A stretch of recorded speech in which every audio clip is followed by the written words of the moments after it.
तो let us now थोड़ा हम आइसोक्वांट्स की फर्दर डिटेल्स को पढ़ते हैं। अ, अब एक ये आइसक्वांट मैंने जो अभी-अभी डिस्कस किया, ये मैंने आपको यहाँ पे देखा है। देखें ये डिस्क्रीट है। डिस्क्रीट से मुराद मेरी क्या है कि आप देखें कि ये जो अगर मैं इसकी मुख्तलिफ कॉम्बिनेशन लूँ, फ़र्ज़ करें अगर मैं 1 टू 1 8 है ना, तो हम फ़र्ज़ करें ये 6 हैं। तो मेरी पहली कॉम्बिनेशन फ़र्ज़ करें मैं ये 6 और ये 1। दूसरी ये हो सकती है कि ये 2 और ये फ़र्ज़ करें 5, तो ये दूसरी 5 भी यहाँ पे आ जाएगी, फ़र्ज़ करें।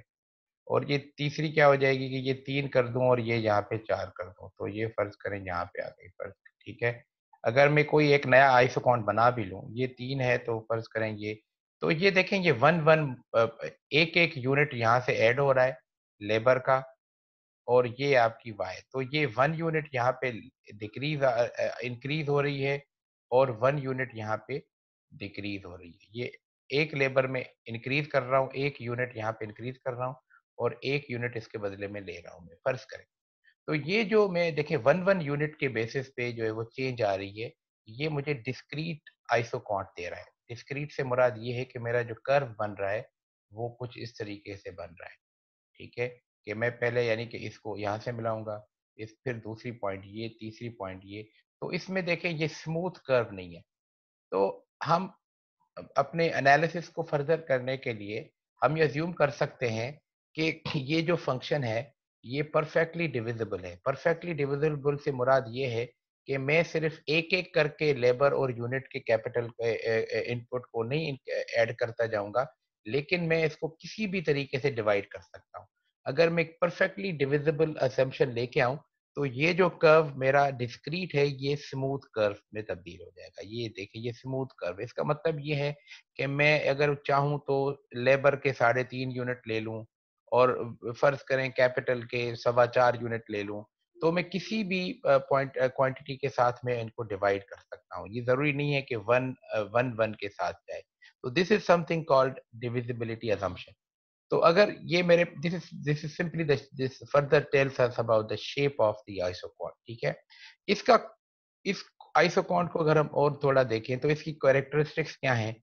पहले तो ये स्मूथ आउट हो जाता है, ये बिल्कुल स्मूथ हो गया, ये स्मूथ नहीं है। देखें ये इसके अंदर ये एंगुलर है, इसके अंदर एंगल्स हैं, यहाँ पे ये स्मूथ हो गया, तो डिविजिबिलिटी की वजह से ये बिल्कुल स्मूथ कर्व हो गया। दूसरी चीज क्या इसमें आ रही है कि ये डाउनवर्ड स्लोपिंग है। ये आप देखें ये डाउनवर्ड स्लोपिंग है। It is sloping downward. It is very much like the demand curve, sorry, हाँ जी, डिमांड कर्व। डिमांड कर्व हमने पढ़ा था कि डिमांड कर्व में क्या था कि आपकी जो है वो डाउनवर्ड स्लोपिंग था, ठीक है। जैसे जैसे प्राइस बढ़ रही थी तो वैसे वैसे आपकी जो है वो क्वांटिटी डिमांड रेट में कमी आ रही थी। तो ये आपकी, तो यहाँ पे भी ये डाउनवर्ड स्लोपिंग क्यों है, ये बिल्कुल ये इसके पीछे भी यही लॉजिक है कि अगर हम एक यूनिट को फर्ज करें, अगर हम लेबर को इंक्रीज करते हैं तो हम ऑब्वियसली, एक लॉजिकल चीज है कि अगर हम के और एल की कॉम्बिनेशन के साथ जा रहे हैं तो हमारा अगर फर्ज करें अगर लेबर में इजाफा होगा तो उस ये अगर इफ एल इज इंक्रीजिंग तो ऑब्वियसली के उसके बदले में, क्योंकि हमारी क्वांटिटी सेम है, क्वांटिटी फर्ज करें 500 है और ये मुख्तलिफ उससे जो है वो हम ले सकते हैं कॉम्बिनेशन के साथ। तो अगर मैं एल को इंक्रीज करूंगा तो फिर क्यू में मुझे कमी लेके आनी पड़ेगी, सॉरी क्यू नहीं लेकिन के के अंदर, कैपिटल के अंदर। तो अगर एल में इंक्रीज होएगी तो के में कमी आएगी। अगर मैं एल भी इंक्रीज करूं और के भी at the same time increase करूं तो फिर मुझे क्या होगा, फिर मेरी प्रोडक्शन लेवल 500 नहीं रहेगी, फिर ये 500 से बढ़ जाएगी, क्योंकि मैं दोनों वेरिएबल एट अ टाइम अगर इजाफा कर रहा हूँ तो मेरी प्रोडक्शन जो है वो बढ़ जाएगी, वो कांस्टेंट नहीं रहेगी। तो मेरा यहाँ पे पर्पस क्या है, मेरा पर्पस ये है कि मुझे अपने क्वांटिटी को फिक्स रखना है और उसी क्वांटिटी के लिए मुझे के और एल को सब्स्टिट्यूट करना है। तो मैं अगर एल बढ़ाऊंगा तो ऑब्वियसली के अंदर मुझे कमी लेके आनी पड़ेगी। This is the reason why we have a downward sloping जो है वो दिस आइसोटोप। अच्छा, ये कन्वेक्स टू ओरिजिन है, ये इसका ओरिजिन है, ये आप देखें ये इसकी बैंड है। कन्वेक्स टू ओरिजिन यानी कि ये बैंड कर रहा है। बैंड किसकी तरफ कर रहा है, ये आपकी ओरिजिन की तरफ बैंड कर रहा है। अच्छा, अब ये जो शेप ऑफ द आइसोकॉन्ट है, ये शेप ऑफ द आइसोकॉन्ट ऐसा क्यों है, why it is so. It is so because of its the slope of the isocont becomes less steep. अच्छा, फिर एक दूसरी चीज इसमें देख लें कि जब हम इस आइसोकॉन्ट के स्लोप को देखते हैं, तो देखें ये यहाँ पे स्लोप ये है, इधर स्लोप थोड़ा कम हो गया, यहाँ तक ये स्लोप और कम हो गया। तो अगर मैं यहाँ पे स्लोप को देखूं, इधर स्लोप को देखूं और इस पॉइंट पे 3 मुख्तलिफ हिस्सों पे अगर इस आइसोकॉन्ट के स्लोप को देख रहा हूँ, तो मुझे पता चल रहा है कि ये इसका स्लोप जो है वो slope of the isoquant becomes less steep, ठीक है? यानी कि ये यहाँ पे कम होता जा रहा है as one moves downward to the right. जैसे जैसे हम इस तरफ जा रहे हैं राइट की तरफ, वैसे वैसे ये स्लोप जो है वो कम होता जा रहा है। These characteristics pertain to the degree to which two inputs can be substituted. अब ये जो सारे कैरेक्टरिस्टिक हैं, ये बेसिकली किस चीज को शो कर रहे हैं? ये सब्सटीट्यूटेबिलिटी को शो कर रहे हैं। किसको शो कर रहे हैं? सब्सटीट्यूटेबिलिटी। सब्सटीट्यूटेबिलिटी से मुराद मेरी क्या है कि मैं के और एल को, मेरे पास दो इनपुट्स है ना, के और एल, मैं के और एल को किस तरीके से सब्सटीट्यूट कर सकता हूँ? हाउ आई कैन सब्सटीट्यूट के एंड एल, ठीक है? तो ये जो सब्सटीट्यूटेबिलिटी है, ये इस आइसोकॉन्ट के शेप को डिटरमिन करती है। ये जो सारे इसके शेप रिलेटेड चीजें, ठीक है जी। अब अगर कोई सवाल है तो आप पूछ सकते हैं, नहीं तो मैं आगे। वो कैसे बनाया जाता है, थोड़ा मैं इसको आप समझ लें कि how can we draw isoquant. तो आइसोकॉन्ट के लिए फर्ज करें how to construct the isoquant for a given level of production q. तो सबसे पहले हम क्या करेंगे, the rate of output is specified. सबसे पहले हम क्या करेंगे, अपना इसमें हमें ये देखना होगा कि हम जो आइसोकॉन्ट बना रहे हैं वो किस क्वांटिटी के लिए बना रहे हैं, या किस क्वांटिटी के लिए हमें आइसोकॉन्ट चाहिए। What is isocont? Isocont is simply a curve that shows you various combinations of K and L by which you can achieve your required production level. फर्ज करें अगर आप 200 यूनिट बनाना चाहते हैं, तो जो 200 यूनिट का क्वांटिटी का जो आपका आइसोकॉन्ट होगा, वो आपको मुख्तलिफ आपको के और एल, कैपिटल और लेबर की कॉम्बिनेशन बताएगा कि जिससे आप 200 यूनिट बना सकते हैं। तो the rate of output is first specified. पहले आप अपना आउटपुट रेट स्पेसिफाई करते हैं, फर्ज करें 200 unit. Then production function is written. आप प्रोडक्शन फंक्शन लिख रहे हैं q 200 f k for l, ठीक है? ये फंक्शन है आपका, जिसमें आपको क्यू को कैसे रखना है, you have to keep Q equal to 200 for various combination of K and L. you are interested to keep your q level constant at 200. All combination of k and l which satisfy q is equal to 200 is isocont for this output. तो फिर हम क्या करेंगे, ये फर्ज करें कोई सा भी कॉप डगलस फंक्शन ले लें, कोई भी ले लें, जिस जिस कॉम्बिनेशन के हम के और एल की मुख्तलिफ वैल्यूज लेंगे, जहां जहां पे भी ये फंक्शन 200 यूनिट के बराबर या 200 की क्वांटिटी के बराबर होता है, वो हमारा जो है वो जो हमारा आइसोकॉन्ट जो है वो कॉम्बिनेशन वो the all combination of KL which satisfy Q is equal to 200 is isocont for this output rate. तो इस तरीके से हम अपना जो है वो ये फॉर 200 आइसोकॉन्ट रेट बना सकते हैं। For Q is equal to 200, फर्ज करें ये मेरे पास L है, ये मेरे पास K है, ठीक है जी। मैंने मुख्तलिफ के और L की कॉम्बिनेशंस देखी, तो इस तरीके से मेरा एक आपका जो है वो बन गया, ठीक है? तो this is how I can draw this isoquant. इसको मैं नाम दे दूंगा आइसोकॉन्ट ऑफ इक्वल टू 200। अच्छा, एक दूसरी चीज समझ ले, अगर मैं 400 का आइसोकॉन्ट बनाऊं, if I am going to make 400 isoquant, तो वो इस तरफ आएगा या इस तरफ आएगा? Will it be below this और अबव दिस? आपसे सवाल है अब प्लीज। अब अबव। आ गया sir. Very good, very good. क्यों? क्योंकि ये क्वांटिटी मुझे जो है वो ज्यादा करनी है, तो अगर ज्यादा क्वांटिटी में करूंगा तो मुझे ऑब्वियसली मुझे के और एल की वैल्यूज बढ़ानी पड़ेंगी। तो पहली तो ये चीज समझ लें कि आइसोकॉन्ट्स आपके, एक ये चीज होती है आइसोकॉन्ट मैप, ये समझ लें मैप ऑफ आइसोकॉन्ट है। इसमें हजारों लाखों करोड़ों के तादाद में आइसोकॉन्ट्स हैं, ठीक है? ये हर आइसोकॉन्ट किसी ना किसी, फर्ज करें ये 200 का है, ये 400 का है, ये 600 का है, ये मुख्तलिफ आइसोकॉन्ट्स मैंने जो वो के और एल के बनाए। अब ये कुछ और भी चीजें इसकी आपने शायद आई होप कि ये आपने माइक्रो इकोनॉमिक्स में कुछ इसकी बेसिक्स पढ़ी होंगी। अगर नहीं भी पढ़ी तो आप ये समझ लें कि ये जो शेप्स होते हैं आइसोकॉन्स के, ये आपके किस तरीके से, मतलब व्हाट आर फर्दर कैरेक्टर, ये आप आपने ये जो ये देखें, कभी भी आइसोकॉन्ट आपस में क्रॉस नहीं करेंगे। मिसाल के तौर पे 400 का, ये 400 का आइसोकॉन्ट है, ये 200 का है, तो ये इस तरीके से आपस में इंटरसेक्ट नहीं करेंगे। ठीक है, ये चीज समझ में रख लें। एक तो ये चीज ध्यान में रखें कि they will never intersect each other. फिर जो है वो इन इसकी कुछ दूसरी भी कैरेक्टरिस्टिक्स हैं, अगर आपको वो रिवाइज करनी है तो माइक्रो इकोनॉमिक्स की किसी भी अच्छी बुक से आप सम फीचर्स या कैरेक्टरिस्टिक ऑफ आइसोकॉन्ट्स पढ़ सकते हैं। ठीक है, ओके जी। मैं लेकिन फॉर दिस रीजन हमारे पर्पस के लिए ये चीजें काफी हैं।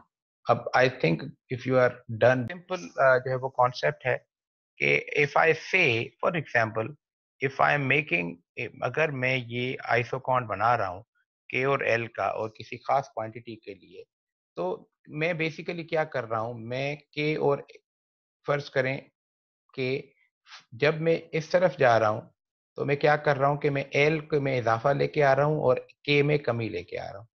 तो इसका मतलब है मैं के और एल की सब्स्टिट्यूट कर रहा हूँ। ठीक है, I am substituting L for K as I am going here. अगर मैं एक्स एक्सिस पे राइट वर्ड जाऊं, राइट की तरफ जाऊं, तो मैं बेसिकली क्या कर रहा हूं कि मैं एल को के लिए सब्स्टिट्यूट कर रहा हूं। आई am substituting labour for capital. ठीक है, तो दिस इज सब्स्टिट्यूटेबिलिटी। अच्छा, ये अब कैसे डिपेंड करती है, ये सब्स्टिट्यूटेबिलिटी की कुछ बेसिक्स आप समझ लें। देखें, फर्ज करें, कंसिडर द इंग्रेडिएंट, ये मैंने आपकी बुक से ये एग्जांपल लिया है। ठीक है जी, ingredients listed to label typical soft drink. आप सॉफ्ट ड्रिंक बनाना चाह रहे हैं और उसके इंग्रेडिएंट्स ये हैं। फर्ज करें उसमें कार्बोनेटेड वाटर है और sugar and or corn soup syrup, sorry sugar and or. तो ये जो दो हैं, ये शुगर है, ये कॉर्न सिरप है। ये आप एक दूसरे, या तो शुगर हो सकती है या कॉर्न सिरप हो सकता है। ठीक है, ये दो आप आपस में आप जो है वो आउटपुट, ये जो इनपुट्स देख लें। तो मैं अगर सॉफ्ट ड्रिंक बनाने जा रहा हूँ तो शुगर या कॉर्न सिरप, और बाकी इसके सिट्रिक एसिड है, नेचुरल फ्लेवरिंग है और ये सो ऑन। तो फर्ज करें अब मैं देखना चाहता हूं कि इनमें से कौन से ऐसे मेरे पास इंग्रेडिएंट्स हैं जो सब्स्टिट्यूट्स हैं और किस तरीके की सब्स्टिट्यूटेबिलिटी है उनमें। तो हम यहाँ पे आ सकते हैं। एक चीज होती है परफेक्टली सब्स्टिट्यूट्स। दो इनपुट्स आपस में परफेक्टली सब्स्टिट्यूट कैसे होंगे। फर्स्ट करें, मैं कहता हूं कि जी इन input A and B are perfectly substitutable if A substitutes B completely. अगर ए और बी आपस में मुकम्मल तौर पे एक दूसरे को सब्स्टिट्यूट कर रहे हैं, ठीक है, तो आप समझ लें कि ये आपकी जो है वो जो है वो या आप ए यूज करें या बी यूज करें, तो इसका मतलब है वो परफेक्टली सब्स्टिट्यूटेबल है। ठीक है, फॉर एग्जांपल अगर मैं लूं, ये जो अब यहाँ पे मैंने जो इंग्रेडिएंट्स लिए थे, यहाँ पे देखें क्या है, शुगर और कॉर्न सिरप। इनमें से आप शुगर यूज करें या कॉर्न, ये आप समझ लें स्वीटनिंग आपकी एक एजेंट है। कार्बोनेटेड वाटर को आप स्वीट करना है सॉफ्ट ड्रिंक के लिए, तो मीठा करने के लिए या तो शुगर डालें या कॉर्न सिरप डालें, दोनों में से कोई भी चीज डाल दें आपको वो। तो फर्ज करें मैं ये सब्स्टिट्यूट कर सकता हूँ कि 2 grams of sugar can be always be substituted for 1 gram of आपका जो है वो कॉर्न सिरप। इस सिचुएशन में ये जो दो आपके इंग्रेडिएंट्स हैं, ये आपस में हम क्या कर सकते हैं कि ये दे आर परफेक्टली सब्स्टिट्यूट। ठीक है, एक, अच्छा फिर थिंक अबाउट परफेक्ट सब्स्टिट्यूशन के लिए, मिसाल के तौर पे आप, एक तो आपके पास व्हाइट शुगर होती है, दूसरी ब्राउन शुगर होती है। आप ब्राउन शुगर डालें या आप जो है वो व्हाइट शुगर, ये दोनों सब्स्टिट्यूटेबल हैं। तो अगर आपकी सब्स्टिट्यूटेबल होंगे, if your if your what I say, if the ingredients are the inputs are substitutable, तो उनका ये परफेक्ट सब्स्टिट्यूशन जो होगी, उसके अंदर जो कर्व बनेगा वो ऐसा बनेगा, दिस इज परफेक्ट सब्स्टिट्यूशन। ठीक है, जो आप,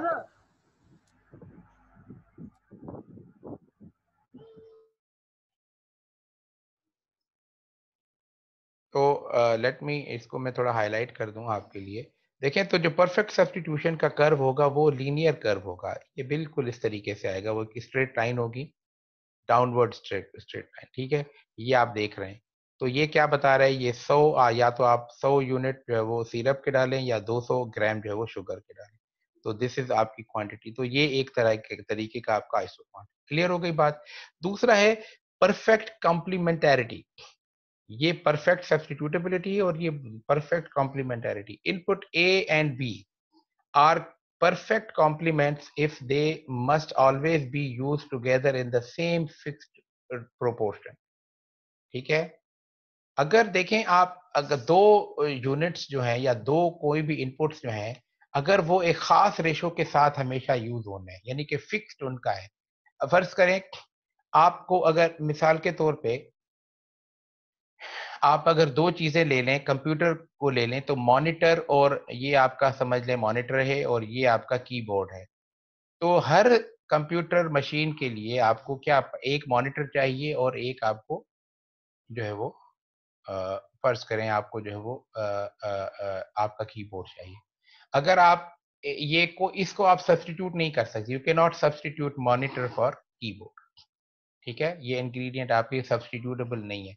for every machine, for every set, for every आपके आपके laptop, computer, desktop, you need this one and this one.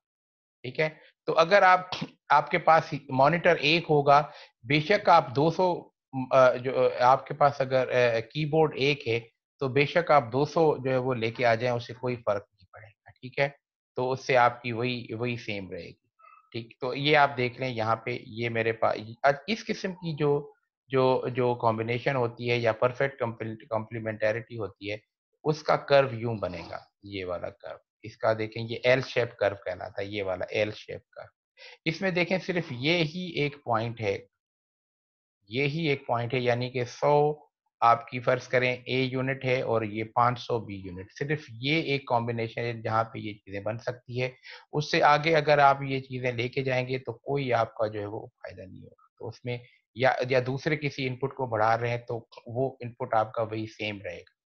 ठीक है? आप कितने भी फ़र्ज़ करें, अगर एक आप जो है वो मॉनिटर लेके आ रहे हैं, तो उसके साथ अगर 200 भी फॉर एग्ज़ाम्पल आप जो है वो अपने कीबोर्ड लेके आएँ, तो उससे कोई फ़र्क नहीं पड़ता। ये सिर्फ़ आप इसकी क्वांटिटी बढ़ा देंगे, ये आपका कॉम्बिनेशन एक के साथ ही जाएगा।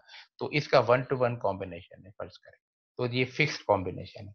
क्लियर हो गई बात? तो हमारे पास 2 किस्म के ये आपका एक आइसोक्वांट है, परफेक्टली सब्स्टिट्यूटेबल, और ये दूसरा आपका ये एल शेप है। इसके बीच में एक चीज़ आती है जिसको हम कहते हैं इम्परफेक्टली सब्स्टिट्यूटेबल। ये जो हमने अभी आप ये आपका ये वाला जो हमने पढ़ा था, ये जो हमने डाउनवर्ड स्लोपिंग है, this is called imperfectly substitute. इसमें एक अंदर ये है कि आप देखें, एक कॉम्बिनेशन ये बन रही है, दूसरी ये बन रही है, तीसरी आपकी ये कॉम्बिनेशन बन रही है, चौथी ये बन रही है। तो हम इसको इम्परफेक्ट सब्स्टिट्यूशन क्यों कह रहे हैं? क्यों इसलिए कह रहे हैं कि देखें आप, ये अगर ये परफेक्ट होता तो ये लीनियर फैशन में होता, स्ट्रेट लाइन होता। तो देखिए, हम जब थोड़ी अब फ़र्ज़ करें, मैं अगर चेंज देखूँ के और एल में, ये आपकी एल है, ये के है, तो देखें यहाँ से लेके यहाँ तक, पहला आप देखें ये और ये लाइन, ये चेंज है, दिस इज़ चेंज इन के, ये चेंज। और जैसे-जैसे मैं एल बढ़ाता जा रहा हूँ, वैसे-वैसे के अंदर जो है वो कम कमी आती जा रही है, पहले के लिए ज़्यादा थी, तो ये जो this is why I call it imperfect substitutable. Substitutes हैं लेकिन परफेक्टली सब्स्टिट्यूटेबल नहीं है। तो labour and capital are imperfect substitutes for each other. That is, one can be substituted for the other, but only to up to certain limit. एक खास limit तक कर सकते हैं और एक खास रेशो के साथ। वो रेशो भी फिक्स्ड नहीं होगा, यहाँ पे रेशो डिफरेंट होगा, यहाँ पे रेशो डिफरेंट होगा, यहाँ पे डिफरेंट होगा, एंड सो ऑन। तो if these are the characteristics, हम कहेंगे कि ये आपका जो है वो इम्परफेक्टली सब्स्टिट्यूटेबल, या सॉरी इम्परफेक्टली सब्स्टिट्यूटेबल इनपुट्स हैं ये आपके लेबर और कैपिटल। अच्छा, अब देखें, इस सारी बहस में एक चीज़ आप ध्यान में रख लें जो कि इम्पोर्टेंट है, वो ये है कि देखिए, फर्म को जो असल प्रॉब्लम होती है ना, वो यहाँ पे आती है। ये अब मतलब वहाँ पे कहते हैं कि decision when is the decision important. आपको मैं कहूँ कि जी, डिसीजन आपको लेना है। आप क्या डिसीजन लेना है कि आपके पास एक ही जो है वो आपके पास ऑप्शन है कि आप जो है वो फाइनेंस करेंगे, और आपके पास वो आपको करनी भी सिंध यूनिवर्सिटी से है। अगर आपके पास कोई ऑप्शन ही नहीं है, तो आपका डिसीजन कैसा? ठीक है? लेकिन डिसीजन तब होता है जब मुख्तलिफ चॉइसेस हों, मुख्तलिफ ऑप्शन हो, तो उसमें से बेस्ट लिया जाता है। देखिए परफेक्टली सब्स्टिट्यूटेबल हो, इसमें भी आपको इतनी ज़्यादा जो है वो चैलेंजिंग नहीं है, क्योंकि ये परफेक्टली सब आप कोई भी इसकी कॉम्बिनेशन ले लें, आप उसको ले सकते हैं। यहाँ पे आपको पता है कि ये परफेक्ट जो है वो कॉम्प्लीमेंटैरिटी है, यहाँ पे भी डिसीजन मेकिंग की इतनी इन्वॉल्वमेंट नहीं है। असल जो फर्म के लिए चैलेंजिंग टास्क है वो आपका इम्परफेक्ट सब कि आप ये जो मिसाल के तौर पे कैपिटल और लेबर है, ये आपका आइसोकॉन्ट बन गया, इसमें से कौन-सी पॉइंट आप लें, ये सारी पॉइंट्स हैं। ये हर पॉइंट आपको एक ख़ास क्वांटिटी फ़र्ज़ करें 100 दे रहा है। तो अब आपको असल चैलेंज ये है कि कौन-सी क्वांटिटी आपको सिलेक्ट करनी है जो कि ऑप्टिमम हो। तो आपका जो major in terms of selecting the optimal combination of inputs, it is clear that the case of imperfect substitutability यानी कि ये वाला imperfect substitutability represents the greatest challenge to the firm। यहाँ पे आपकी मेजर जो है वो प्रॉब्लम है कि आप किस कॉम्बिनेशन के साथ जाएं। ये मुख्तलिफ कॉम्बिनेशन हैं, फर्ज करें ये भी हो सकता है, ये भी हो सकता है, ये भी हो सकता है। तो which one is the best one, ये आपका मेजर चैलेंज है जो कि आपको फेस करना है।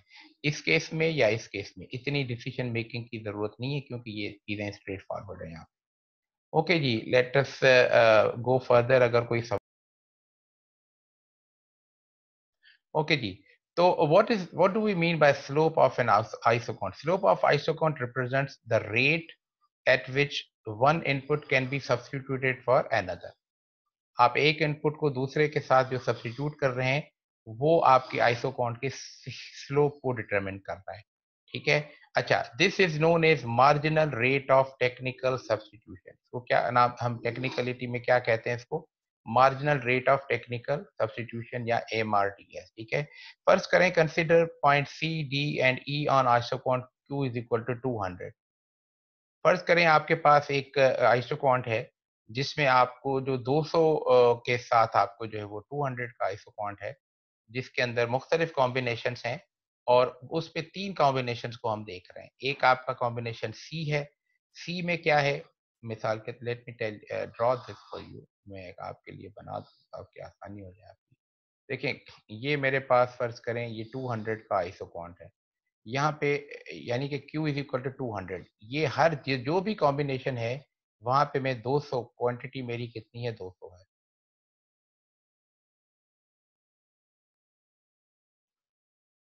ओके, तो Q इज़ इक्वल टू 200। अच्छा, अब एक पॉइंट मेरे पास ये है C, दूसरी पॉइंट यहाँ पे मेरे पास ये है D, और फ़र्ज़ करें तीसरी पॉइंट मेरे पास यहाँ है E। ये 3 मुख्तलिफ पॉइंट्स हैं।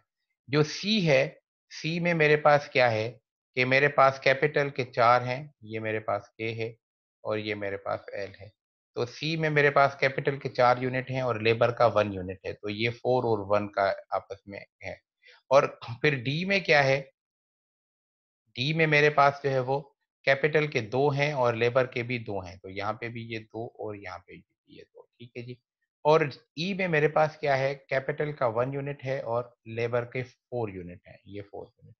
तो मैं यहाँ पे फ़र्ज़ करें ये आपका यहाँ पे लेके आ रहा हूँ, तो ये 1 है, ये 4 है। तो अगर ये मेरे पास मुख्तलिफ कॉम्बिनेशंस हैं, तो मैं इनमें से एमआरटीएस कैसे? एमआरटीएस क्या है? It is simply the rate by which one one input can be substituted for another. तो इसको मैं कैसे मालूम करूँगा? What is MRTS equal to? ये जो आपका एमआरटीएस है या marginal rate of technical substitution, simply क्या है? It is change in Y. आपको पता है कि आपका स्लोप कैसे आता है? जो आइसोकॉन्ट का स्लोप है उसको क्या कहा जाता है? MRTS. Slope of isoquant is MRTS. और आपको पता है कि स्लोप हम कैसे मालूम करते हैं? Change in Y divided by change in X. तो अगर मैं एमआरटीएस मालूम करूं, MRTS L for K, L for K मैं सब्स्टिट्यूट कर रहा हूं एल को के बदले में। तो चेंज इन एल कितनी हो जाएगी? चेंज इन एल यहाँ से मैं डिटरमिन करूंगा, 2 - 2 - 4, तो ये -2 मेरी पास चेंज इन के है। तो ये मेरे पास चेंज इन के आ गई या चेंज इन वाई, ठीक है जी।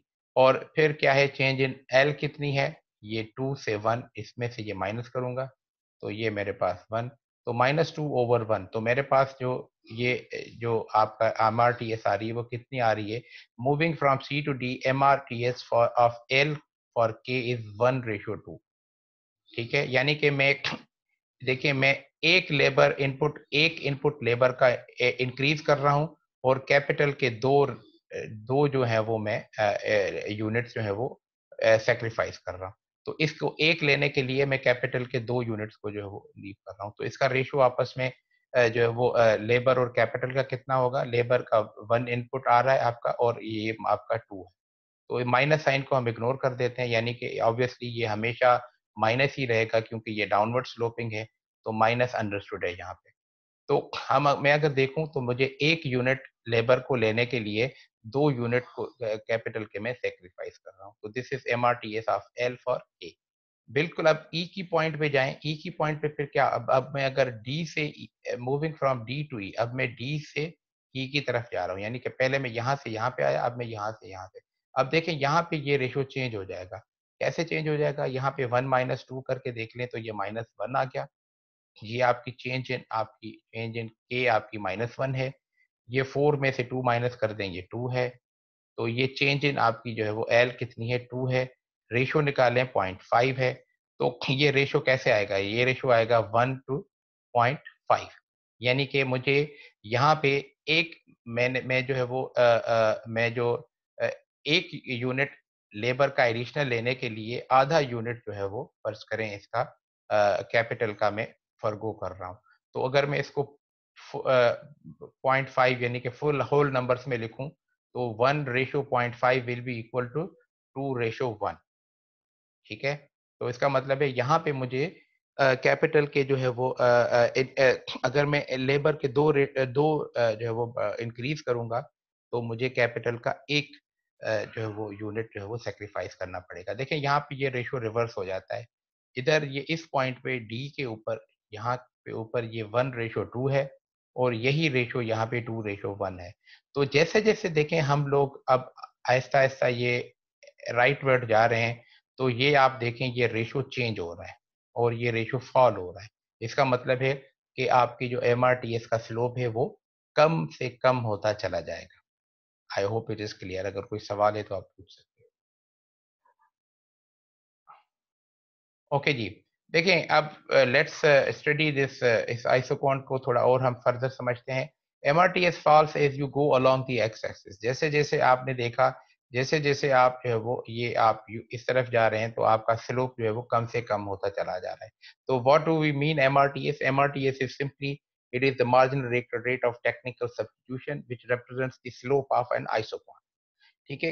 तो MRTS slope of isoquant falls as you go along the X axis. इसको हम algebraically कैसे लिख सकते हैं? This is how can we write MRTS X for Y से को आप कह लें, या इसको आप एक्स को अगर मेरे पास देखें, आई वुड इसको अगर मैं एक्स को एल करूं, डिटरमिन करूं और वाई को मैं कैपिटल कहूं, तो मेरे पास ये MRTS, ये समझना ज़रूरी है कि MRTS फॉर MRTS किसका?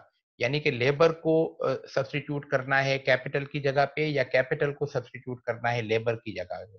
This is important. तो अगर आप फ़र्ज़ करें, इसको अगर हम for example if you are आप जो बना रहे हैं अपना, तो ये आपका यहाँ पे आपका L है, यहाँ पे आपका K है। तो अगर आपका वर्टिकल आपका लाइन पे एक्सिस पे के है और हॉरिजॉन्टल पे एल है, तो आपका समझ लें ये आपका एल और ये आपका के आ जाएगा। ठीक है? तो ये चेंज इन वाई क्या है? चेंज इन के एंड चेंज इन एल। तो ये थोड़ी सी चीज़ ज़हन में रखें कि एक्स फॉर वाई के लिए ये वाई ओवर एक्स हो जाएगा, और अगर वाई फॉर एक्स क्या होगा? वाई फॉर एक्स के लिए फिर मुझे क्या करना पड़ेगा? Delta X over delta Y. तो ये चीज़ आपको थोड़ी ध्यान में रखनी है कि हम किस इनपुट को किसके साथ सब्स्टिट्यूट कर रहे हैं। ओके जी। Also MRTS is equal to negative ratio. अब एक दूसरी भी कंडीशन समझ लें कि negative ratio of marginal product. MRTS का एक तरीका ये लिखने का है, MRTS को दूसरा हम ऐसे लिख सकते हैं। MRTS क्या है? देखें हम क्या कर रहे हैं बेसिकली, आप अगर इसको देखें तो हम क्या कर रहे हैं, ये जो आपका प्रोडक्शन, ये जो आपका आइसोकॉन्ट है, ये आपका इसमें एक पॉइंट ये आपका में कमी आ रही है और दूसरे में इजाफा हो रहा है। तो इसका मतलब है लेबर, फर्ज करें मार्जिनल प्रोडक्ट ऑफ लेबर में डिक्रीज आ रही है तो मार्जिनल प्रोडक्ट ऑफ कैपिटल में इजाफा हो रहा है। तो दिस हम एमआरटीएस को इस तरीके से भी लिख सकते हैं कि it is simply the ratio of marginal products of what, marginal product of labour and capital. तो मैं इसको एमआरटीएस को ऐसे लिखूं या एमआरटीएस को ऐसे लिखूं, ये बात सेम है। ठीक है, change in Y means change in आपकी जो है वो आपकी जो है वो capital over change in X. इस दूसरे तरीके से एमआरटीएस को ऐसे रिप्रेजेंट किया जा रहा है कि it is negative MPL over, MPL से मुराद क्या है, मार्जिनल प्रोडक्ट ऑफ लेबर, और एमपीके से मुराद क्या है, मार्जिनल प्रोडक्ट ऑफ कैपिटल। तो ये कंडीशन आप समझ ध्यान में रख लें, ये इंपॉर्टेंट कंडीशन है, क्योंकि इसको हम आगे जो है वो इसको हम जो है वो फर्दर इसकी बहुत इंपॉर्टेंट एप्लीकेशन है जब हम ऑप्टिमल कॉम्बिनेशन के ऊपर लिए जाएंगे।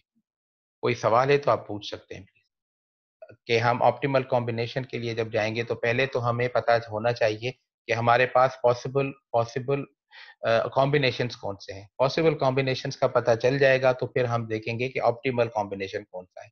तो जो पॉसिबल कॉम्बिनेशन है उसको हम कैसे मालूम करेंगे, आइसोकॉन्ट के थ्रू करेंगे। ओके, अब आते हैं आइसोकॉस्ट। आइसोकॉस्ट क्या है कि ये सिंपली अब हम हमें कॉस्ट, अब हम सारी कॉम्बिनेशंस की कॉस्ट को देखेंगे। तो ये जो कॉस्ट का हमें पता चलेगा वो आइसोकॉस्ट प्रोडक्शन आइसोकॉस्ट के साथ आएगा। तो हम इसको सर एडिशन कर रहे हैं, after knowing the possible combination of K and L to produce certain output. आपको अब पॉसिबल कॉम्बिनेशन का पता चल गया, वी नाउ नीड